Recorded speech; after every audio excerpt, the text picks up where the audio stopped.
हर कोई ना अपने अपने व्यू पॉइंट्स दे रहा है। तो किसी ने कहा कि ये क्यों लिखा गया प्रूफ 10th के बच्चे को सिखाना क्यों जरूरी है? जब उस बच्चे को समझ आ चुका है कि इरेशनल है तो हम उसे क्यों समझाएं?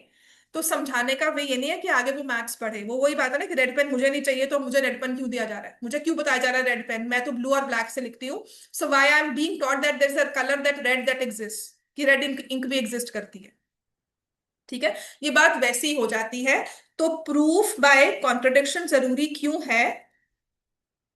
प्रूफ बाय कॉन्ट्राडिक्शन, ये चीजों को ना समझना और आसान हो जाता है जब हम उसकी रेलिवेंस को समझते हैं।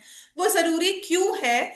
क्योंकि कभी कभी हम लोग ना कंपैरिजन करते हैं चीजों की, तो हम कहते हैं कि अच्छा ये चीज एग्जिस्ट करती है, तो उसकी हम काउंटर साइड को ट्रू प्रूव करते हैं। हम ये नहीं कहेंगे कि रूट टू इरेशनल है on the way of it, हम ये कह रहे हैं रूट टू रैशनल नहीं है। तो वो चीज इसलिए नहीं है, दैट मीन्स वो दूसरी चीज है। बात समझ में आ गई? सो this is actually a form of logical reasoning. ये एक फॉर्म ऑफ लॉजिकल रीजनिंग है जो आपके दिमाग को सिखाई जा रही है, आगे कहीं ना कहीं काम आएगा। जिसमें मैं कह रही हूं कि if Arman is not present in my class, तो मैं ये नहीं बोल रही हूँ Arman is absent in my class, मैं कह रही हूँ कि वो यहाँ क्लास में नहीं आया है। इसका मतलब वो यहां पर नहीं है, इसका मतलब वो एब्सेंट है। तो this is a form of logical reasoning for you to understand. समझ में आ गया? तो मैंने कल आपको करवाया था रूट 2, रूट 3, रूट 5, अगर सिंगल नंबर दिए हो और हमें प्रूव करना है कि ये नंबर्स इरेशनल है। रूट 2, रूट 3, रूट 5 ये नंबर्स इरेशनल है, हमें ये प्रूव करना है। कल करवाया था ना, ये बड़ा लंबा चौड़ा प्रूफ लिखवाया था। ठीक है, अब या तो ये सिंपल सा प्रूफ तुम्हें आएगा कि prove that root 2 is irrational, या इसका थोड़ा कॉम्प्लिकेटेड वर्जन आएगा। अब वो कॉम्प्लिकेटेड वर्जन क्या है? ठीक है, या इसके कॉन्ट्रडिक्शन जो इसको हमने प्रूव किया था। हमने क्या किया था कि let us suppose root 2 is rational, but हमने कहा कि एंड में समझ में आ गया कि ये तो रैशनल नहीं है। क्योंकि ये रैशनल नहीं है इसका मतलब ये इरैशनल है। समझ में आ गई बात है? तो ये होता है प्रूफ बाय कॉन्ट्रडिक्शन, राइट? तो अब हमने हमारा क्वेश्चन जो होगा ना वो लिखो। एक तो तुम्हारी वर्कशीट्स जो कल मैंने तुम्हें कहा था क्वेश्चन पेपर, ये लिख कर दो मुझे आंसर की। हाँ जी, कहाँ पे है?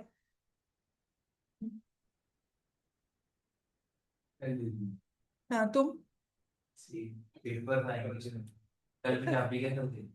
पक्का मुझे चाहिए कल ये, वरना मैं घर पे फोन कर दूंगी फिर। नहीं पेपर तो तुमने जितना किया होगा, तुमने कहा था हमने थोड़ा बहुत पढ़ा है, जितना पढ़ा होगा उतना तो करो ना। तुम एक भी क्वेश्चन नहीं कर पाए। इतना पंजाबी पढ़ रहे हो, इतना इंग्लिश पढ़ रहे हो। इंग्लिश इंग्लिश साइंस पता क्या है, थोड़ा बहुत मैथ साथ में रखो, जरूरी है, टाइम पे आया करो साथ में। अभी पढ़ने वाले बच्चे कौन कौन रह गया नहीं आया? जो वरदान नहीं आया है ना। पेपर सबमिट करने की बात आई तो सब बच्चे एब्सेंट हो गए।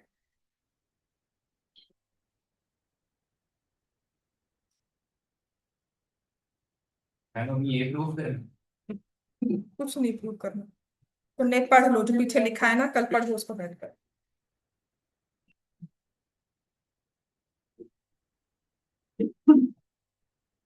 तुम टाइम पे आना शुरू करो। पता क्या है, अगर सक्सेसफुल होना है ना, अगर 100 चाहिए ना, टाइम पे आया कर। नहीं, अगर तेरे को 100 चाहिए ना, तेरे को मैं सच्ची कह रही हूँ, मैं कोई और तेरे को वैसे मोटिवेट नहीं कर सकती। ठीक है ना? तुम्हारा तुम्हें अगर 100 चाहिए ना मार्क्स, सीरियसली कह रही हूँ, तो 5-10 पे यहाँ होना चाहिए। देख ले, पूरे 100 मार्क्स आएंगे, सीरियसली गारंटी कह रही हूँ। सिर्फ कुछ नहीं करना, 5-10 पे तू यहाँ होना चाहिए, हैबिट बना ले, ये सोच ले कि 100 नंबर आएंगे फिर मेरे। ठीक है, और आ जाएंगे। सीरियसली कह रही हूँ, बस एक लेट आने की हैबिट ना अपनी खत्म कर दे। देख ले, कमिटमेंट है। ठीक है, यू ऑल्सो प्ले तो आएंगे, टाइम पर आना चाहिए सबको।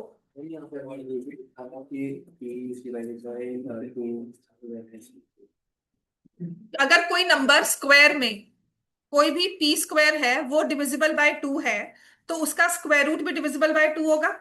ये ना एक्चुअली एमसीक्यू आता है, तभी मैंने लिखवाया। ये 2-3 बार एमसीक्यू आ चुका है, बच्चे गलत करके आए हैं, क्योंकि ये लिखवाई दी जाती कभी भी चीज। इसमें लिखा हुआ है कि अगर एक number, for example if I से कि 25 का स्क्वायर जो है ना वो 5 से डिविजिबल है। बिल्कुल सही बात है।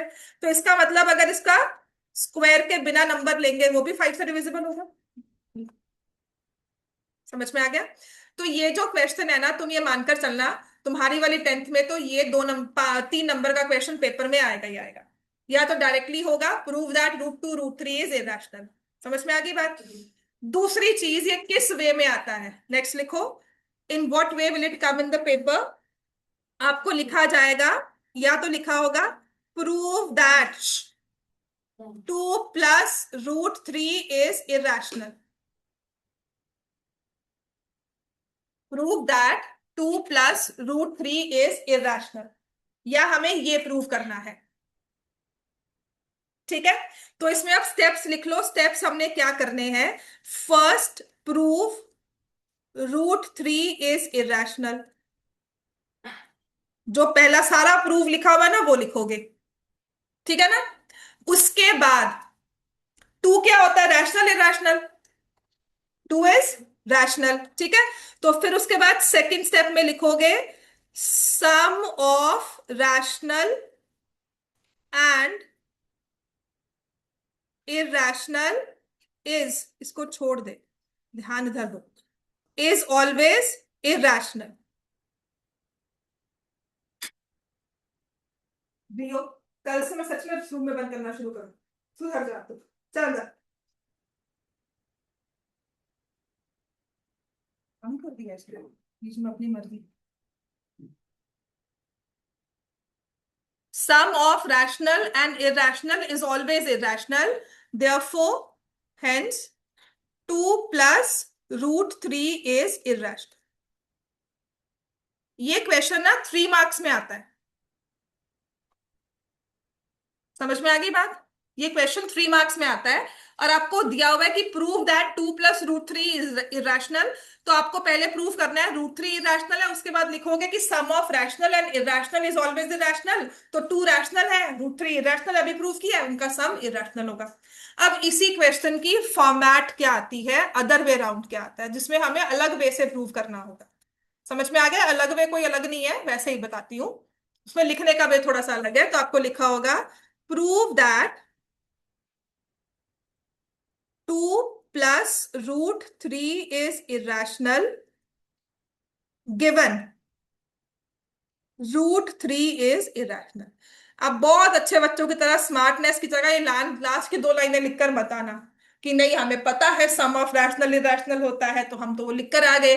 3 नंबर नहीं मिलने वाले, 2 नंबर भी नहीं मिलेंगे, 1 नंबर या आधा नंबर मिल जाएगा।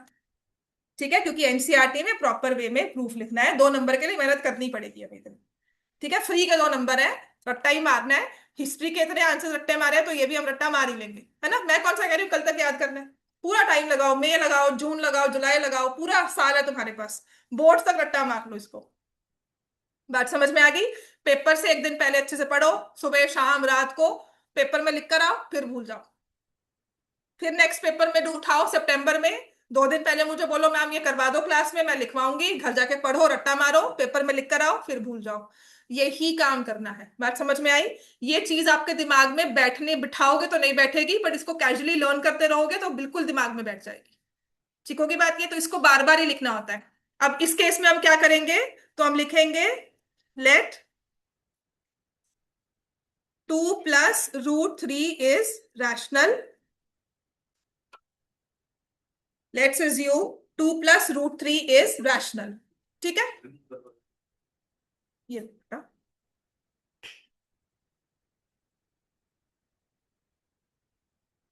अगर रैशनल है तो उसकी फॉर्म क्या होगी? P/Q। ये जो हम काम कर रहे हैं ना, ये बहुत काम आने वाला है हमारे, क्योंकि हमें 2 या 3 नंबर का क्वेश्चन पेपर में आता ही है। और 3 सेट्स है ना, तो किसी में एक वे, किसी में दूसरा, किसी में तीसरा, तो आपके पास कौन सा आएगा आपको नहीं पता। ठीक है, थ्रू आउट भी सेम नहीं रखते हैं। समझ में आ गया?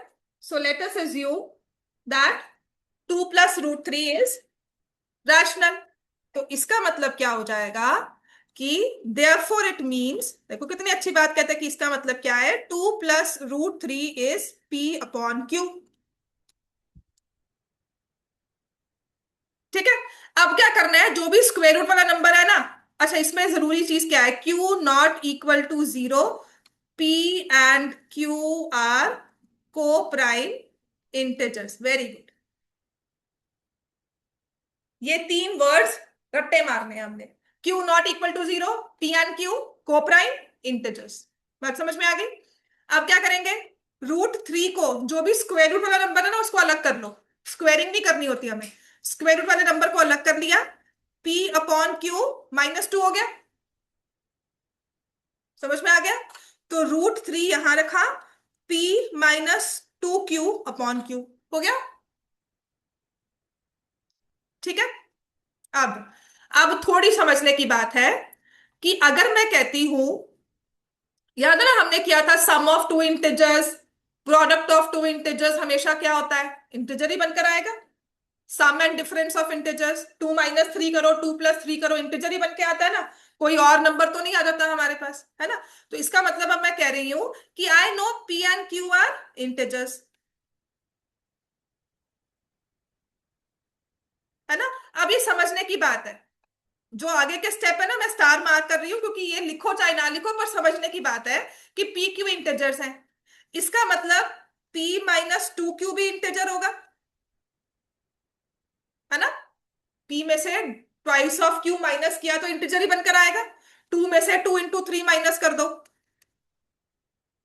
इंटिजर ही बन रहा है ना, नेगेटिव नंबर बन के आ रहा है। समझ में आ गया? और इसको जब डिवाइड बाय 2 किया, q भी इंटिजर है, so therefore which means p -2q upon q is rational. ठीक है।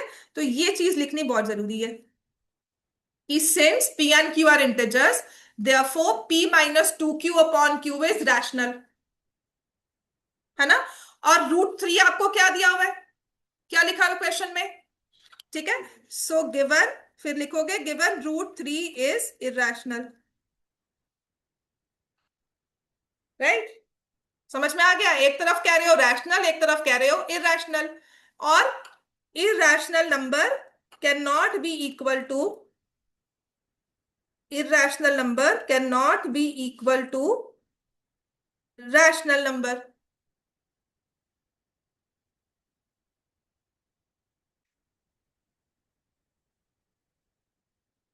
ठीक है। irrational number cannot be equal to rational number।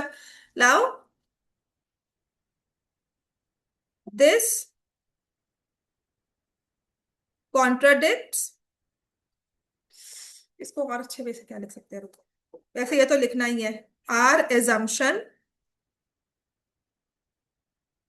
फिर वही, this contradiction has arisen,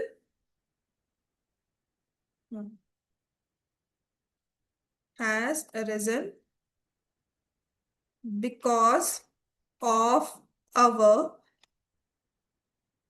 incorrect assumption। कौन सी थी? That 2 + √3 is rational, hence 2 + √3 is, ठीक है। जब आपको गिवन होगा ना √3 रैशनल है, तो ये वाली राह चलनी है। तब आपने directly sum of rational irrational नहीं लिख कर आना, नंबर के चांसेस बहुत रिस्की वाला केस है, मिल भी सकते हैं नहीं भी मिल सकते। ठीक है। पूरे तो नहीं मिलेंगे फॉर श्योर। समझ में आ गई बात है? तो यहां पर हम लिख सकते हैं ना रैशनल इरेशनल नंबर के साथ, हाँ, इसको इस तरह से लिख सकते हो, ये मैंने ऐसे लिखा है ना, इसका मतलब ये हुआ, इसमें थोड़ी सी करेक्शन कर लो कि p and q are integers, therefore p -2q upon q is rational, which means, यहां लिख लो, विच मींस √3 इज रैशनल। हाँ अब ठीक है ना, क्योंकि ये तो हमने कहा रैशनल है, और ये इक्वल है √3 का, इसका मतलब √3 भी क्या हो गया, रैशनल हो गया।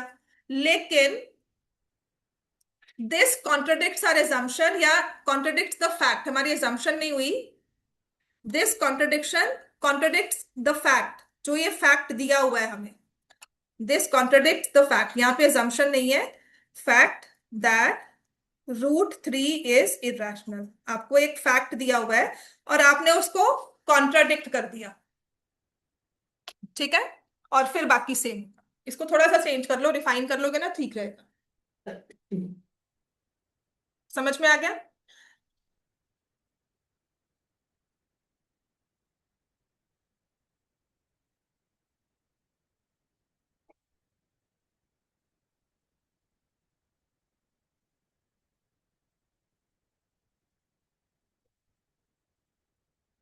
ठीक है, अब इसी में एक ना और तरह का क्वेश्चन आता है।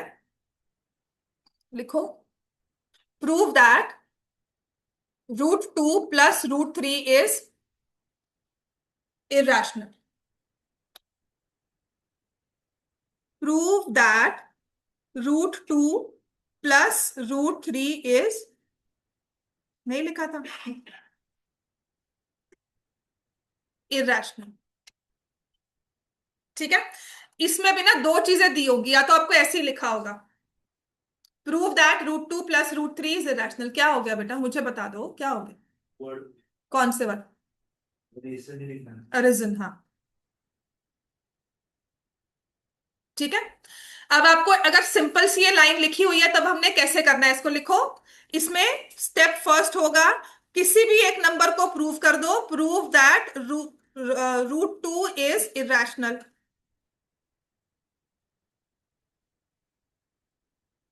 ठीक है, फिर लिख दो सिमिलरली √3 इज इरेशनल। ठीक है, also √2 plus √3 is not equal to 0। दोनों का सम 0 तो नहीं हो रहा, इसका मतलब सम ऑफ √2 एंड √3 इज इरेशनल। ठीक है ना, दो इरेशनल नंबर्स का सम रैशनल हो सकता है, जैसे √2 लिया माइनस √2 ले लिया। बात देखो, हमने क्या किया, आपको कुछ नहीं दिया होगा, आपको कहा होगा prove that √2 plus √3 is irrational. ऐसे वाले क्वेश्चन को प्रूव कैसे करना है, या तो प्रूव कर दो √2 इरेशनल है, सिमिलरली लिख दो √3 इरेशनल है, और आपको यह भी पता है कि √2 प्लस √3 0 के इक्वल नहीं है, तो हेंस √2 प्लस √3 इज इरेशनल। समझ में आ गई बात? ये सब लिख दोगे बिल्कुल सेम वैसे ही जैसे लिखा है, √2 इरेशनल लिख दिया, सिमिलरली लिख दिया, फिर लिख दो also √2 plus √3 is not equal to 0, hence √2 plus √3 is irrational. ठीक है, समझ में आ गया, sum of √2 √3 because it is not equal to 0 it's irrational. समझ में आ गया, राइट? या फिर इसका आने का चांस कुछ इस तरह से होगा, लिखो, prove that √2 plus √3 is irrational given that, दोनों में से ना कोई भी एक दिया होगा इरेशनल है, गिवन दैट लेट मी से √2 इज इरेशनल। ये बहुत जरूरी है, अगर मुझे एक डिफिकल्ट पेपर डालना है ना, तो मैं ये वाला क्वेश्चन डाल दूंगी जिसमें आप लोग घूमोगे कि कैसे प्रूव करना है और नंबर गवा के आओगे। तो अभी सिर्फ नोट बना लो, इन चीजों को हम बार बार रिवाइज करेंगे। ठीक है, जो नंबर आपको इरेशनल दिया होगा ना, अभी पहले क्या करना है, पहले तो इसमें इतना लिख लिया सबने यहां पर आगे, अब क्या लिखोगे, लेट √2 प्लस √3 बी रैशनल। कि मान लो इनका सम रैशनल है, तो इसका मतलब therefore √2 plus √3 equal to p लिखोगे। पी बाय क्यू नहीं लिखना, equal to p, where p is rational. ठीक है, जब दो सम आ जाएगा ना इरेशनल्स का, 2 प्लस √2 प्लस √3, √5 प्लस √7, तो इस तरह से हमें करना है। क्लियर हो गया? अब जो नंबर इरेशनल दिया हुआ है ना, उसको मूव करना है अदर साइड। कर दे, यहां पर √3 को लिखा और यहां लिख दिया p माइनस √2। ठीक है, बिल्कुल जो इरेशनल गिवन है ना उसको मूव कर दो। अब क्या करना चाहिए, स्क्वेयरिंग बोथ साइड्स करो।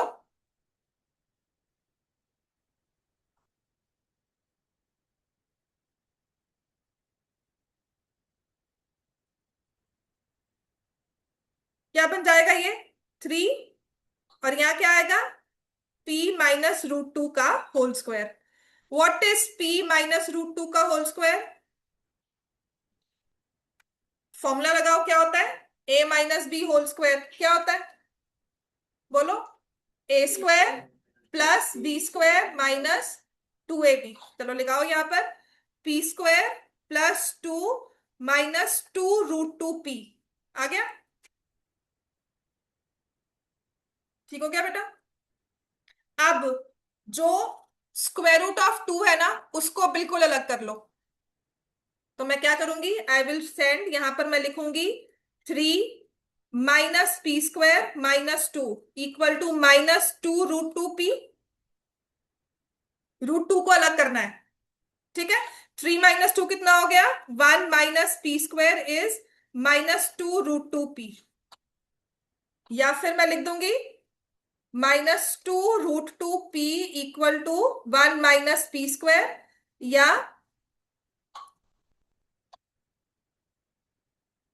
p √2 की वैल्यू क्या आएगी,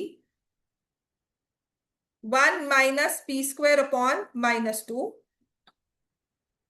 यहां पर ना कुछ लिखने में गलती मत करना कि ये p मिस कर दो, यहाँ पे स्क्वायर ना लिखो, स्क्वायर को वहां पे नंबर जरूर कटते हैं, ठीक है। आधा नंबर ऐसे ही कट जाता है कि अगर मैं -2 लिख दिया, p लिखा, फंडामेंटली कुछ गलत नहीं हुआ, आपने वही चीज लिखी है, मतलब मिस कर रहे हो, कुछ भी कर रहे हो, आप प्रूफ तो वही चीज कर रहे हो, पर आपकी लिखने में वो गलती आती है। समझ में आ गई बात है।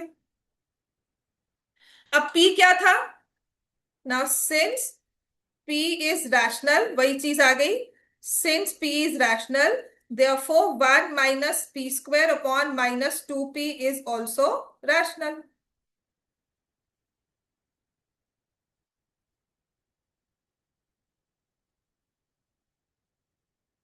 यहां पर ना जरूर लिख लो p is rational such that p is not equal to 0। Zero नहीं, क्योंकि यहाँ पे 2p आ जाएगा ना, जरूरी है, ठीक है। 1 - p² upon -2p is also rational, जिससे क्या हो गया, which means √2 is also rational, which means √2 is also rational, है ना। नाउ दिस, वही सब, वही हमारी contradicts the fact that √2 is irrational, ठीक है। और ये क्यों हुआ, this contradiction has arisen,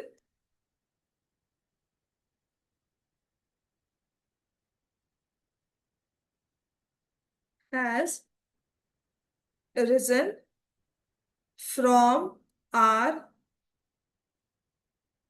incorrect assumption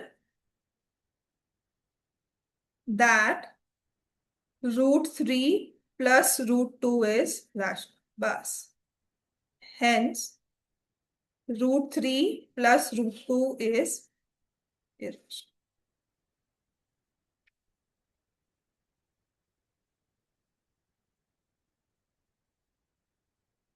इतना क्लियर हो गया।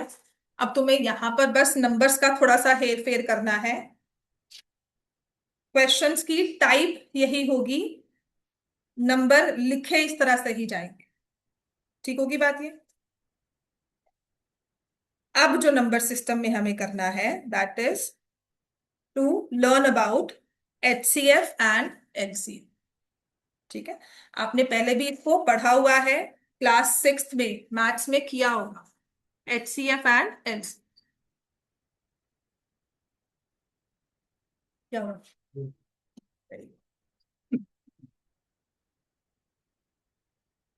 समझ में आ गया बच्चे सबको, लिख लिया सबने। अब नेक्स्ट टॉपिक लिखो, HCF एंड LCM। बहुत इंपॉर्टेंट टॉपिक है, 3 मार्क्स का क्वेश्चन पेपर में आता ही आता है। मतलब इस टॉपिक में से HCF LCM से एक 3 या 2 मार्क्स का क्वेश्चन आएगा, प्रूफ का क्वेश्चन आएगा, 1-2 MCQs होंगे, ठीक है। और हो सकता है वो क्वेश्चन ना डालकर केस स्टडी दे दें आपको। बात समझ में आ गई सबको। So this question, this topic is very important. चलो लिखो, अब नेक्स्ट है हमारे पास to find HCF and LCM। लिख लिया सबने, इरेज कर दो। पहले तो HCF होता क्या है, फाइंड कैसे किया जाता है, बैठ अंदर, चल अंदर, चलो अंदर, सिट, ठीक है। लिखो, HCF इज, ठीक है ना, HCF को हम बोलेंगे हाईएस्ट कॉमन फैक्टर।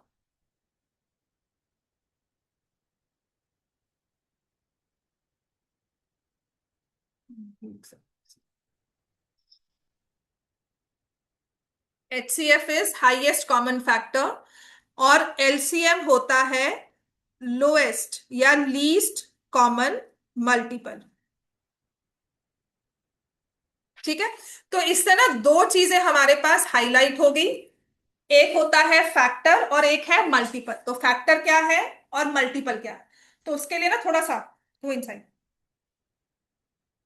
उसके लिए मैं थोड़ा सा एग्जांपल दूंगी आपको, विच इज 2 into 3 = 6। ठीक है, 2 और 3 को हम बोलते हैं फैक्टर्स और 6 को बोलते हैं मल्टीपल। जो कंप्लीटली डिवाइड करेगा, बहुत जरूरी है इस चीज को समझना। आपकी स्टेटमेंट प्रॉब्लम्स के पीछे ना सारा जो उनका जो क्रक्स होता है ना, इसी बात पर डिपेंड करता है कि डिवाइड कर रहा है या डिवाइड हो रहा है। समझ में आ गई बात? तो factors are numbers that divide completely, या लिख लो फैक्टर्स डिवाइड करते हैं। It's very important to understand this concept कि डिवाइड करेगा। फैक्टर जो है वो डिवाइजर है, वो डिवाइड करता है। मल्टीपल जो है दैट इज कंप्लीटली डिविजिबल।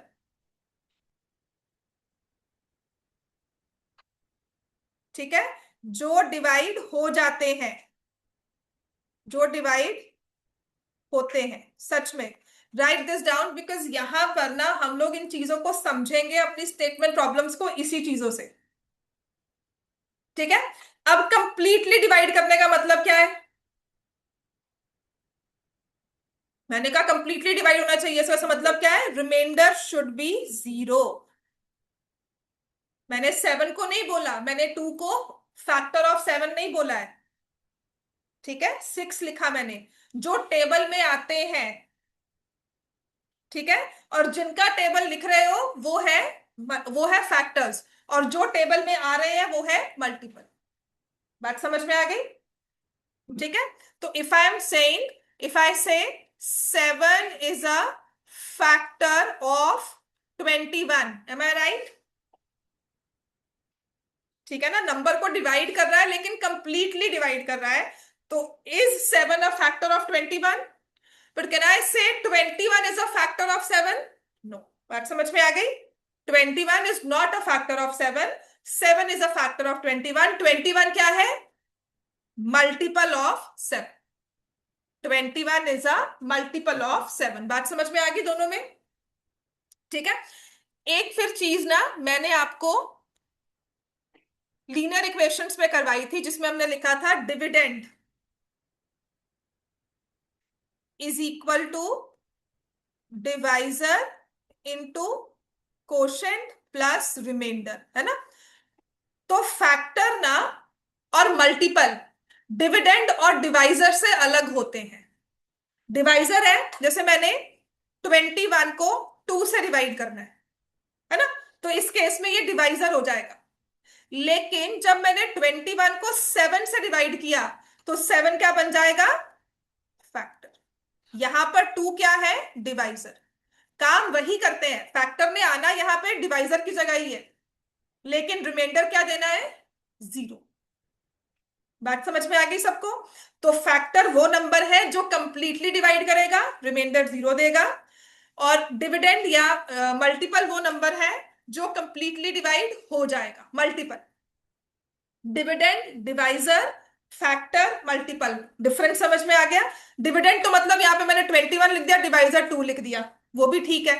लेकिन जब मैं फैक्टर की बात करूंगी तो 21 और यहां 0 लिखकर आई विल राइट आइदर 3 और 7। उसके अलावा मैं कुछ और नहीं, या 1 लिख दूंगी। बात समझ में आ गई? 1 is a factor of every number. लेकिन 1 अपने आप में क्या नहीं है?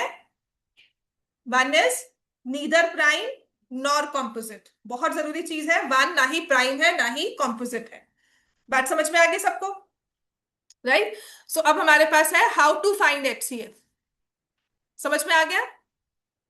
HCF क्या होता है, LCM क्या होता है, मल्टीपल फैक्टर समझ में आ गया। अब हम देखेंगे HCF निकालते कैसे हैं। ठीक है, so whenever we have to find HCF, it will always be of 2 और मोर नंबर्स।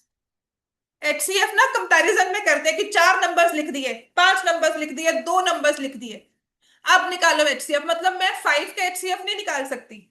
मैं कहूँ 25 का एचसीएफ क्या है, नहीं, मैं 25 के साथ कोई नंबर लिखूंगी और बताऊंगी एचसीएफ क्या है। बात समझ में आ गई? सो आई विल से फाइंड, लिखो, एचसीएफ ऑफ 135 एंड 225। ये पिछली वाली एनसीईआरटी में ना हमारे पास क्वेश्चंस थे, तो एचसीएफ को ना उन्होंने वैसे एक्सरसाइज खत्म कर दी, लेकिन ये हमारे पास बहुत जरूरी चीजें हैं जो हमने लिखनी है। तो I will tell you just methods की कैसे निकालते हैं एचसीएफ। तो हमारे पास जो वाइडली यूज मेथड होगा दैट इज ऑफ फैक्टराइजेशन। ठीक है? एचसीएफ कैसे फाइंड करना है? फैक्टराइज करना है। नंबर्स को फैक्टराइज करना आता है ना, ये ऐसे लिखना पड़ेगा हमें। बिल्कुल लिखोगे, रफ वर्क में नहीं, पूरे फेयर वर्क में। यहां लिखा 5, दिख रहा है ना 5 से। अब ऑर्डर नहीं कि पहले 3 लिखो पहले 2 लिखो, जो दिख रहा है उससे डिवाइड कर दो, क्या हो जाएगा? 27। फिर क्या करोगे? 3 9, फिर लिखोगे 3 और यहां आ जाएगा 3 and then 3 and 1। So 135 is 5 into 3 into 3 into 3, है ना? ऐसे ही बताओ 225। आप लोगों ने अपनी वर्कशीट असाइनमेंट पूरी की है? मुझे दे दो जियाना। कोविद आपने की है? वरदान दे दे बेटा मुझे। अरमान लेकर आयो। कब दोगे मुझे?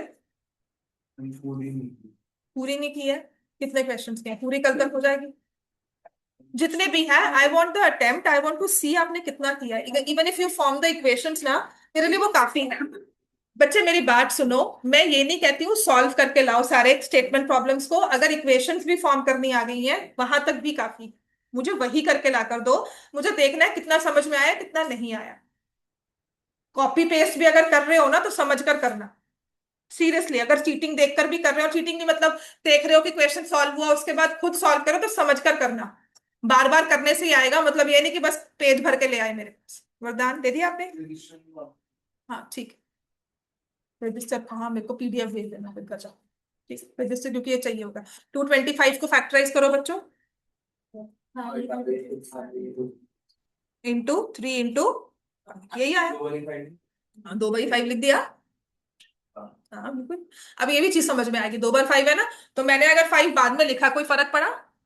ये चीज बहुत, नहीं नहीं, बहुत जरूरी चीज है। दिस इज 2 बार 5 लिखा है ना, तो ये जरूरी चीज क्या है ये समझ में आएगा जब हम आगे करेंगे फंडामेंटल थ्योरम ऑफ अरिथमेटिक, जिसमें कहा जाता है order of factors is not important, factorisation is unique irrespective of the order in which it occurs. कि मैंने यहाँ पहले 5 से डिवाइड किया, आप पहले 3 से करते तब भी तुम्हारा सेम आता।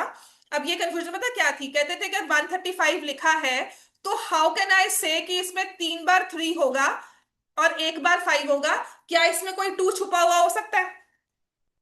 There was actually a question like this in one of the classes, बहुत साल पहले की बात है, किसी बच्चे ने कहा था, कहते कि मैम ये क्यों होगा कि इसमें, मुझे क्या पता 135 में 2 भी तो हो सकता है। ठीक है? तब ये बात हमें पता नहीं थी, क्योंकि तब थोड़ी नॉलेज भी हमारी वैसी होती थी, तो इसमें तब ये बात समझ में आई थी अब जाकर कि दिस फैक्टराइजेशन इज यूनिक, अगर 2 होगा तो नंबर चेंज हो जाएगा, कुछ और बनेगा, कोई छुपा हुआ फैक्टर इसमें और नहीं है। राइट? सो क्वेश्चन दिमाग में आता है, बिल्कुल ठीक है कि ऑर्डर जो है वो इंपॉर्टेंट नहीं है, आपके 5 की पावर 2, 2 बार 5 2 बार 3 होने चाहिए। समझ में आ गया? अब हमें निकालना है एचसीएफ, तो ये सबसे कॉमन मेथड होगा। अब लिखो, find all the common factors, find common factors and their lowest power. ठीक है? अब छोटे बच्चों की तरह तो सिखाते ही थे कि देखो ये एक 5 है, ये एक 3 है, फिर ये एक 3 है ना?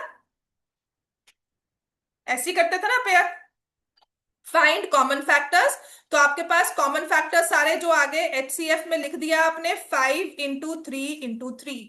पर अब मैं आपको कैसे सिखाऊंगी, 135 को मैंने लिखा 3 क्यूब इंटू 5, 225 को कैसे लिखा, 3 स्क्वायर इंटू 5 स्क्वायर, क्योंकि हमें ये काम आया। ठीक है? अब आपने क्या करना है, right all the common factors, जो जो दोनों में कॉमन है ना वो लिखने हैं। ठीक है, दोनों में 3 आ रहा है ना, तो लिख दिया। दोनों में 5 आ रहा है, हमने वो भी लिख दिया। समझ में आ गई। And their lowest power, common factors with their lowest power. जो भी समझ लो, कुछ क्वेश्चंस होते हैं जो इस अंडरस्टैंडिंग के साथ सॉल्व होते हैं, और कुछ होते हैं जो यहां से ऐसे सिंपल सॉल्व हो जाते हैं। समझ में आ गया।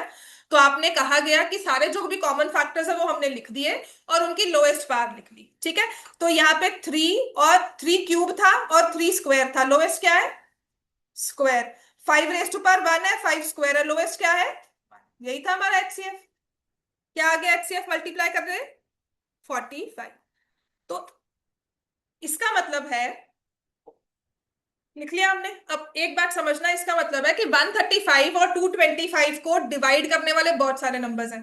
दोनों को 1 भी डिवाइड करेगा, 3 भी दोनों को डिवाइड करता है, 5 भी करता है, 15 भी करता है, और 45 भी करता है। कि इनके कॉमन फैक्टर्स तो बहुत सारे हैं, लेकिन उनमें सबसे हाईएस्ट क्या है? 45। 45 से बड़ा कोई नहीं होगा। बात समझ में आ गई। ऐसा कोई नंबर नहीं होगा जो 45 से बड़ा हो और इन दोनों को डिवाइड कर दे। 45 से छोटे बहुत सारे हैं, लेकिन बड़ा कोई नहीं होगा, तो मैक्सिमम हमारा नंबर है। ठीक है, और 45 का मतलब है कि हमने इनमें से मैक्सिमम कॉमन निकाल लिया। एचसीएफ का मतलब है that we found out the maximum out of the two numbers. जितना कॉमन निकल सकता था हमने सब निकाल लिया। ठीक है, अब फॉर एग्जाम्पल ये लो, अगर हमें एचसीएफ ऐसे निकालना है, लिखो फाइंड एचसीएफ ऑफ, मैं आपको नंबर्स लिखूंगी। Find HCF of, let me say, एक नंबर ए है which is 2 square into 3 cube into 5 into 7 raise to power 2। ठीक है, और बी है 2 into 3 into 7 into 11 raise to power 1 ले लो, चलो 7 स्क्वायर ले लो। और अब निकालो एचसीएफ क्या है। पहले तो कॉमन फैक्टर्स करो, कि इसमें 2 आ रहा है, इसमें भी 2 आ रहा है, तो लिख दिया। फिर दोनों की लोएस्ट पावर क्या है? 2 या 1? यहां पर 2 है, यहां पर 1 है, तो लोएस्ट कौन सी है? 1। लोएस्ट कौन सी है? 1। ठीक है, 3 इसमें आ रहा है, 3 इसमें भी आ रहा है, तो 3 की पावर क्या हो जाएगी लोएस्ट? यहाँ पे क्यूब है, यहां पर 1। समझ में आ गया। यहाँ पे 5 है, लेकिन इसके पास 5 नहीं है, तो नहीं लिखेंगे। इसके पास 7 है, इसके पास भी 7 है, और दोनों में पावर क्या है?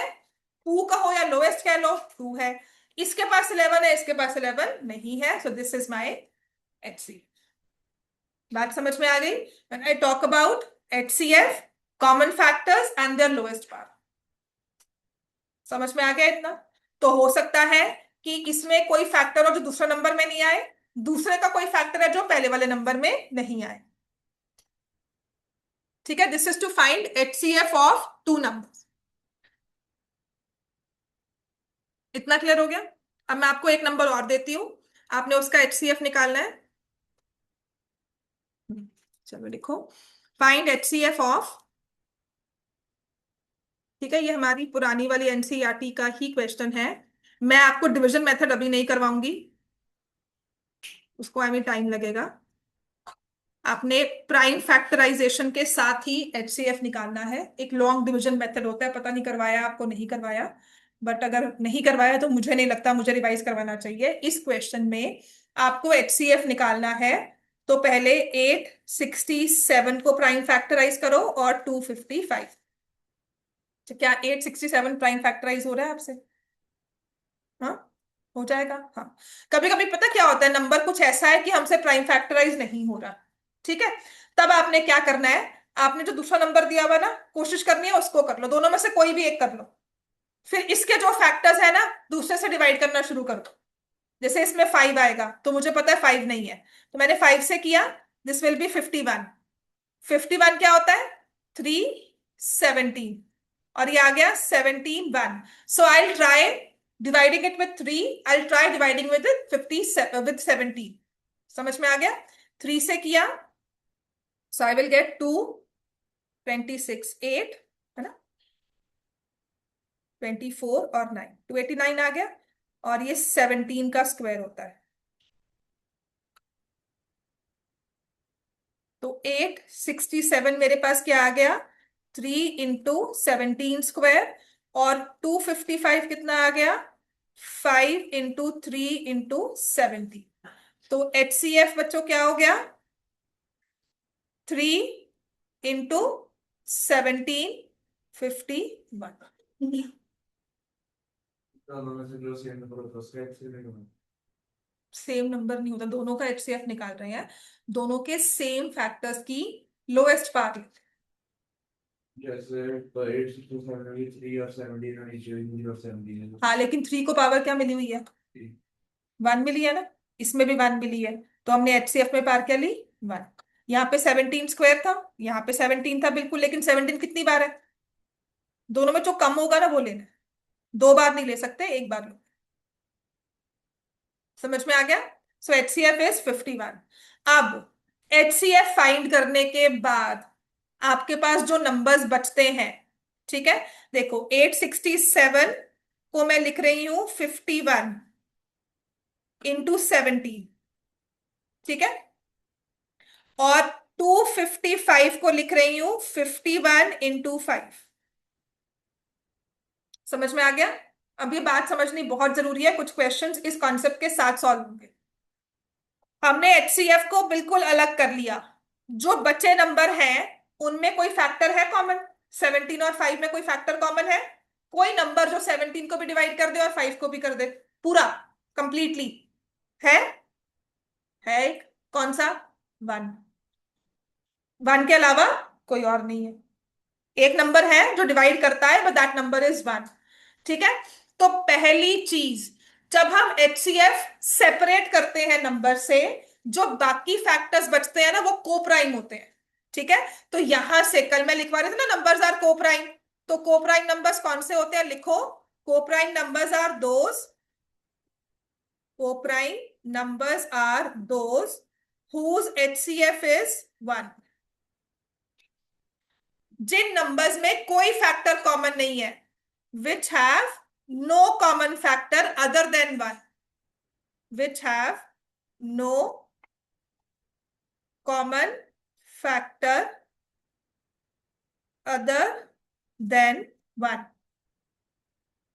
ठीक है। फॉर एग्जाम्पल मैंने जैसे यहाँ पे 17 और 5 लिखा, आर दे कोप्राइम नंबर्स, बिल्कुल ठीक है। ठीक है। लेकिन अगर मैं 5 के साथ 22 को लगाती हूं, तो क्या ये कोप्राइम है, यस, दोनों में फैक्टर। कोप्राइम का मतलब नंबर प्राइम होना नहीं है, नंबर कुछ भी हो सकते हैं। इन दोनों में ना कॉमन फैक्टर नहीं है, कोई नंबर जो 5 को डिवाइड करे और वही नंबर 22 को भी डिवाइड कर दे, नहीं। ठीक है। For example if I take 22 and 27, are they coprime, yes. इसके फैक्टर्स क्या है, 11 एंड 2, इसके क्या है, 3 × 3 × 3। कोई फैक्टर कॉमन है, नहीं। समझ में आ गया, लिख लो एग्जाम्पल, कोप्राइम का मतलब नंबर्स प्राइम होना नहीं होता। समझ में आ गया। अब मैं लिख रही हूं, मान लो मैंने लिखा 5, 15, 27, आर दीज नंबर्स कोप्राइम। अब तीनों नंबर्स को एक सिंगल नंबर डिवाइड करें, 27 को कहां करता है, 3, 5 को नहीं कर रहा, 1 है ना, तो ये नंबर्स क्या हो गए, कोप्राइम है। ठीक है। तो कोप्राइम का मतलब सभी नंबर जितने भी दे दिए तुम्हें, उन सबको, 4 नंबर दूंगे तो चारों को वही एक सिंगल नंबर डिवाइड करें। यहाँ पे 5 और 15 को देखकर नहीं बोलना कि 5 है, 15 और 27 को देखकर नहीं बोलना 3 है, तीनों को बोलो। समझ में आ गया। तो दीज आर कोप्राइम, बस बात समझ में आ गई है ना, इतना क्लियर हो गया, राइट। अब कोप्राइम भी समझ में आ गया, नंबर्स में HCF भी बात समझ में आ गया। अब लिखो प्रॉपर्टीज ऑफ HCF। ठीक है। अब और जरूरी चीज है, क्योंकि इसमें हमारे पास ना एलसीएम करने के बाद ही क्वेश्चंस आएंगे, लिखो प्रॉपर्टीज ऑफ HCF।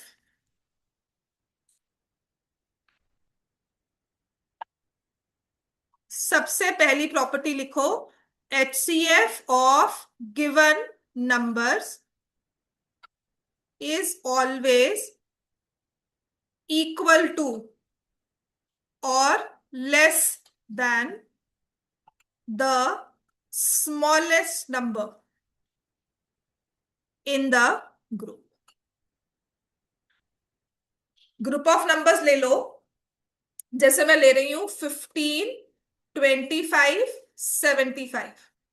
इनका मुझे HCF बताओ।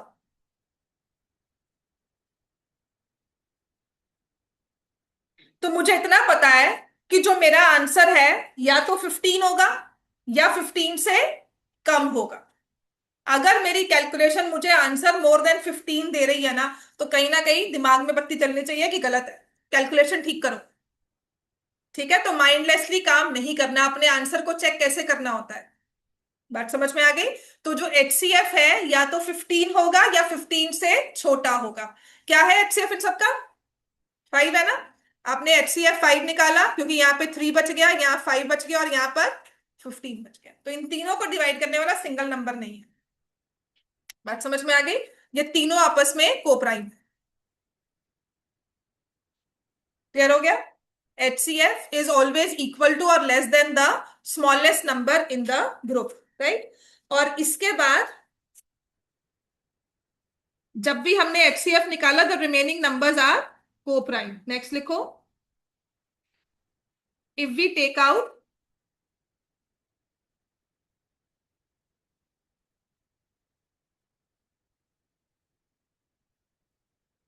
if we take out HCF common from the numbers, if we take out HCF common from the numbers, हमने HCF को सेपरेट कर लिया, कॉमन कर लिया, the remaining factors are coprime. जो पहले बात लिखी थी ना उसी को यहां लिख लो, क्योंकि इसके बाद हमें करना है टू फाइंड द LCM। तुम्हें तो इस पेपर में आना भी है ना, पढ़ लो अच्छे से। थोड़ा बहुत रट्टे मार के जाओगे, आंसर्स को थोड़ा बहुत समझ भी लोगे। ठीक है, आपको तो आना है ना टेस्ट में पूरा ये वर्कशीट। पढ़ लो। HCF after finding HCF, after finding HCF, the remaining factors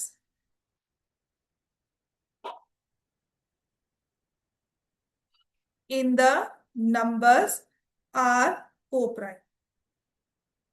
ठीक है, फॉर एग्जाम्पल मैं कह रही हूं कि मैंने 4, 16 और 24 का ना, आप मुझे HCF 2 बता दो। फॉर बहुत छोटा सा एग्जाम्पल ले रही हूँ, आपने कहा कि HCF 2 है। अब मैंने 4 को 2 से डिवाइड किया, 16 को 2 से डिवाइड किया, 24 को भी 2 से डिवाइड किया। मेरे पास क्या आया? 2, 8 एंड 12। क्या ये आपस में कोप्राइम है? नहीं। इनमें अभी भी एक फैक्टर कॉमन है, इसका मतलब 2 HCF नहीं। बात समझ में आ गई? तो कभी कभी कैलकुलेशन चेक करनी है ना, तो इस हिसाब से भी चेक कर सकते हो कि HCF को साइड पे रखो, उन सभी फैक्टर्स को अलग कर दो, उसके बाद देखो जो हमारे पास कोशेंट्स आ गए, क्या वो कोप्राइम है कि नहीं है। क्लियर हो गया? अब नेक्स्ट लिखो, to find LCM। Next,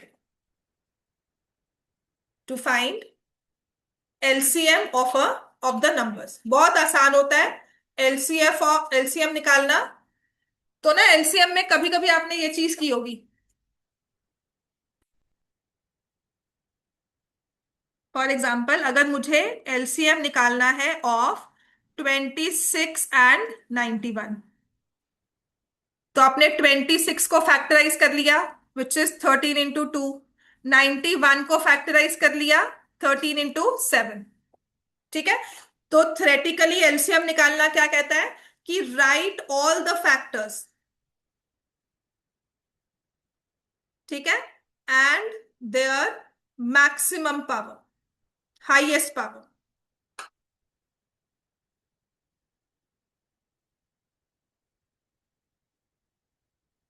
find all factors and their highest power. ठीक है, तो हम कॉमन नहीं देख रहे हैं, हम कह रहे हैं 26 में क्या आया? 13। ठीक है, फिर 13 91 में भी आ रहा है, इसकी भी पावर 1 है, इसकी भी पावर 1 है, तो 13 की पावर क्या हो गई? 1। फिर नंबर 2 है, तो वो भी लिखना है, हाईएस्ट पावर 1 ही है। फिर नंबर 7 है, हाईएस्ट पावर 1 है। फॉर एग्जाम्पल अगर मैं आपको देती हूं अ नंबर, लिख लो इसको, अगर ये लिखना है इतना लिख लिया, दिस इज द एलसीएम। समझ में आ गया सबको, ये एलसीएम है इन दो नंबर्स का, राइट। अगर मैं आपको नंबर देती हूँ, let me say number is 2 cube 3 square into 5, और बी है 2 square 3 into 7 raise to power 2। Now find the LCM. इनमें जितने भी डिफरेंट कॉमन प्राइम फैक्टर्स आ रहे हैं ना, आपने सब लिख देने हैं। 2 आ रहा है, 3 आ रहा है, 5 भी आया, 7 भी आया। मैं कॉमन फैक्टर्स नहीं कह रही हूं, मैं कह रही हूँ जितने भी फैक्टर्स आ रहे हैं वो सब लिख दो। 2 3 5 7, इसके अलावा कुछ और दिख रहा है ना? 2 की मैक्सिमम पावर क्या है दोनों में से? 3 या 2?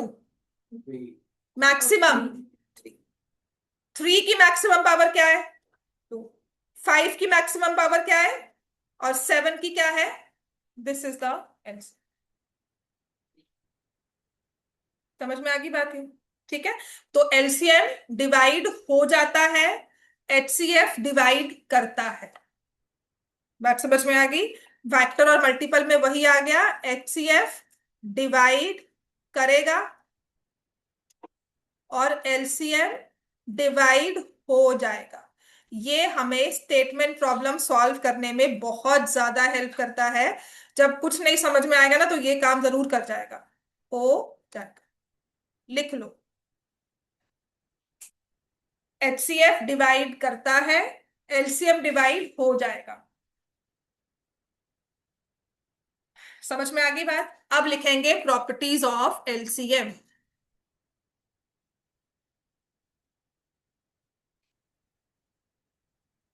लिख लिया सबने ये?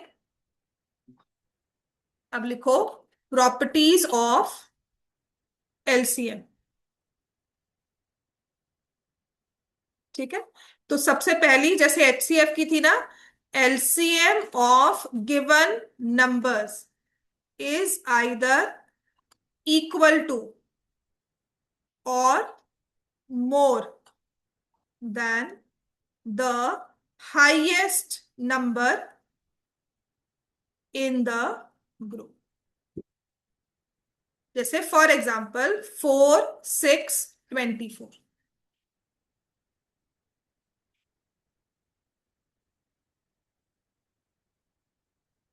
इन तीनों का एलसीएम फाइंड करो।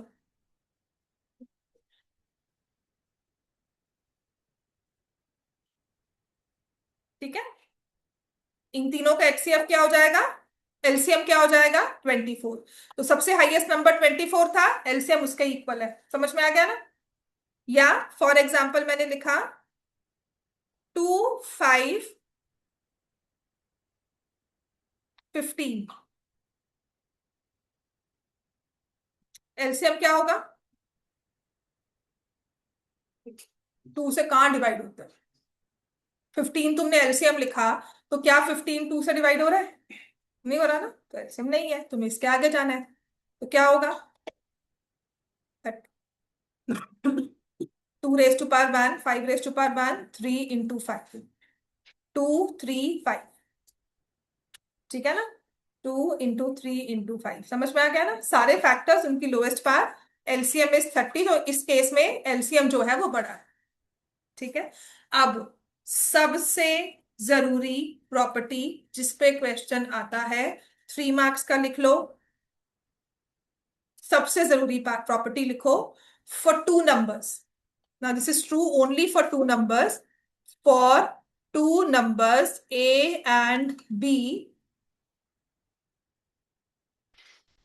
for two numbers A and B, सिर्फ टू नंबर्स के लिए है, HCF into LCM is equal to product of two numbers। ठीक है, HCF into LCM is equal to product of the two numbers। बहुत जरूरी property है, इसको याद रखना है, इस पे क्वेश्चन आएगा ही आएगा, या आता रहा है, बस लास्ट ईयर नहीं आया, बट अदरवाइज डायरेक्ट क्वेश्चन इस पे आता है। तो इसमें क्वेश्चन कैसा आता है, आपके एक्सरसाइज में क्वेश्चन दिया हुआ है कि गिवन दैट, लिखो, given that HCF of 306 and 657 equal to 9, find LCM of 306 657। अब HCF तुम्हें दिया हुआ है, तुम्हें कहा है एलसीएम निकालो, या तो तुम इसके फैक्टराइजेशन करो, फिर उसके बाद मल्टीप्लाई डिवाइड करके ना निकाल लो, या फिर मैं ये प्रॉपर्टी यूज करूं कि दो नंबर्स हैं, दो नंबर्स में LCM multiplied by HCF will be equal to product, ये जरूर लिखना है। एलसीएम कितना है हमें नहीं पता, लेकिन एचसीएफ कितना दिया है, 9, और दो नंबर्स क्या है, 306 एंड 657। ठीक है, तो एलसीएम निकाल सकते हैं। देयरफॉर एलसीएम इज 306, इसको मल्टीप्लाई किया 657 से, डिवाइड किया 9। समझ में आ गया। सो 3 ज़ा 27। अब सिर्फ मल्टीप्लाई करके मुझे आंसर बता दो।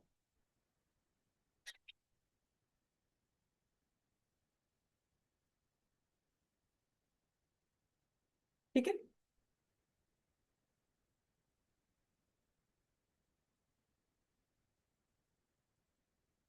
क्लियर हो गया इतना।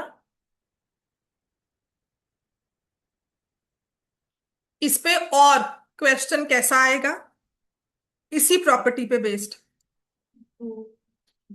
हम्म, मल्टीप्लाई किया 34 657 को, कितना आंसर आया बच्चे, 228।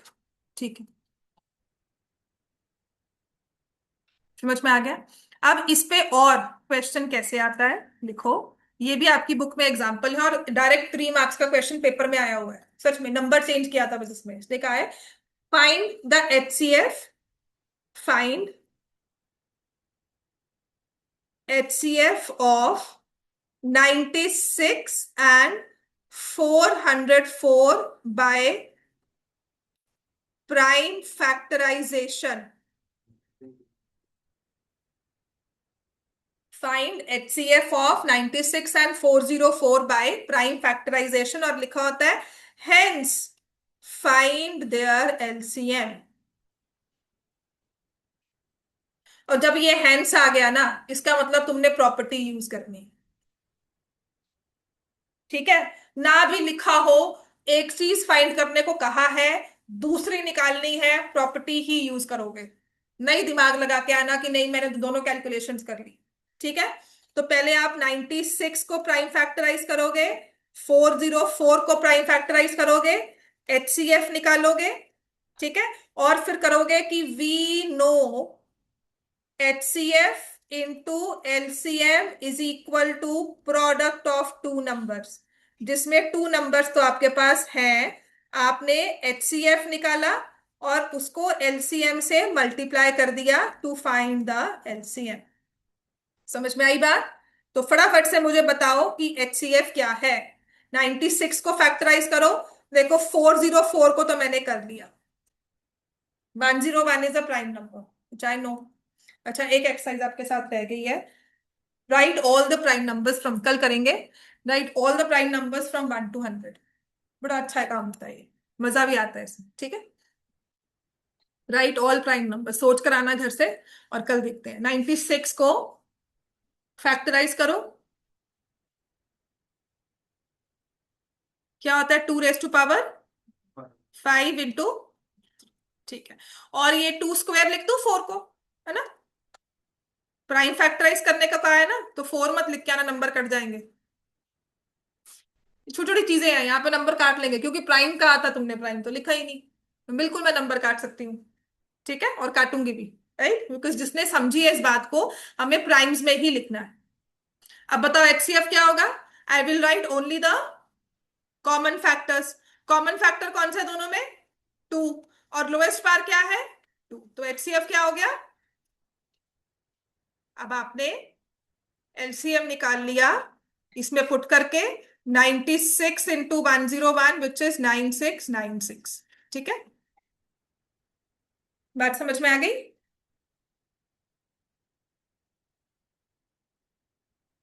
अब इसमें क्वेश्चंस कैसे आते हैं, पहले थोड़े से वो करते हैं, एक क्वेश्चन करवाऊंगी और। ये तो हमारी बुक के क्वेश्चंस हैं जो डायरेक्ट फॉर्मूला बेस्ड क्वेश्चन आता है। ठीक है, अब ये 1 मार्कर्स में या हमारे पास एज एमसीक्यू ये क्वेश्चन आया हुआ है, लिखो find the HCF, find the HCF and LCM of smallest prime number and smallest composite number।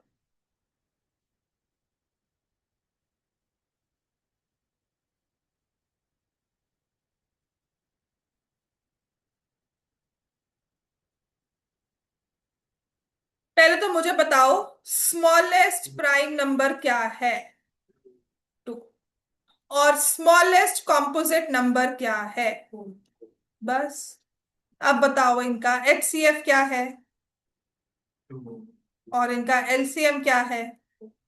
एक नंबर का क्वेश्चन एमसीक्यू में ये दिया होगा।